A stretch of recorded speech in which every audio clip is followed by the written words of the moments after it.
काली मंत्र के ज्ञाता साधक यदि वो सब पर बैठकर 1 लाख बार जाप करते हैं तो उनका मंत्र पूर्णतः सिद्ध होता है और उनकी समस्त मनोकामनाएं भी पूर्ण होती हैं। कालांतर में एक ऐसे ही सिद्ध योगी हुए। कहते हैं कि उनके साथ 2 डाकनियां हमेशा चलती थी। वो माता काली के बहुत ही बड़े भक्त थे। पर पहले वो माता के भक्त नहीं थे, एक साधारण व्यापारी थे और व्यापार में आए दिन घाटा हुआ करता था उनके साथ। एक बार वो जंगल के रास्ते होते हुए अपने घर को लौट रहे थे। शाम का समय था और बहुत तेज आंधी आने लगी। आंधी का विकराल रूप देखकर वो वहीं जंगल में एक पेड़ पर चढ़ गए, जो पेड़ बेलपत्र का था। तेज आंधी और भारी गर्जना के साथ बारिश होने लगी। बिजली बहुत तेज कड़कने लगी।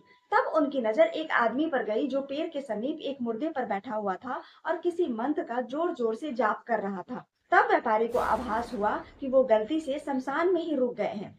फिर वो बहुत देर तक उसी पेड़ पर बैठा रहा और वो तांत्रिक को देखता रहा।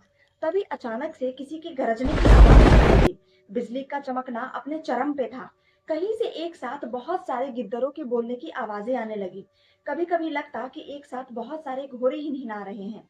कभी लगता कि बहुत सारी महिलाएं एक साथ हंस बोल रही है। देखते देखते वो रात इतना भयंकर, विकराल और डरावना हो गया और तभी वो मुर्दा जाग उठा।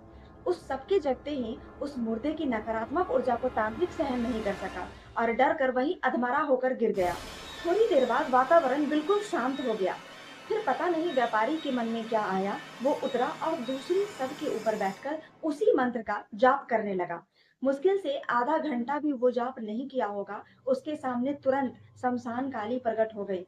व्यापारी माता को देखते ही भाव विभोर हो गया और रोने लगा। फिर उसने माता से निवेदन किया कि इस रहस्य को कृपा कर मुझे बताइए कि मैं तो तांत्रिक नहीं हूँ। फिर मेरे कुछ देर के मंत्र जाप से आप कैसे प्रकट हो गए, जबकि वो तांत्रिक बहुत देर से उस सब पर बैठकर आपकी आराधना कर रहा था। सबके जगते ही वो उसकी ऊर्जा को क्यों सहन नहीं कर पाया? कृपा कर मुझे इस बात का मर्म समझाइए। तब माता कहती हैं कि वो शव अशुद्ध था, उस शव के कर्म भी अशुद्ध थे, इसीलिए उसका ये साधना निष्क्रिय हो गया। उसको अपने इष्ट पर भरोसा नहीं था। भक्ति केवल शरीर नहीं होता, वो आत्मा की चेतना है। साधना भी उसी आत्मा की यात्रा है। ये शरीर बदल सकता है, जन्म बदल सकते हैं, परिस्थितियां भी बदल सकती हैं, पर जो साधना अधूरी छूट जाती है वो आत्मा के साथ अगले जन्मों तक चलती है।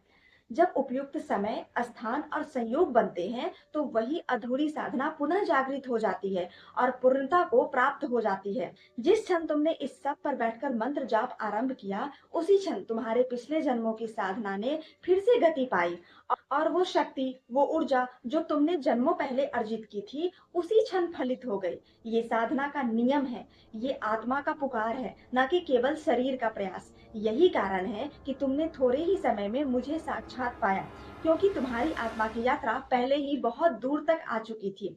अगर आपका कोई सवाल है या कोई विचार है तो हमें कमेंट में जरूर बताएं। हरिओम तत्सत। जय माँ काली।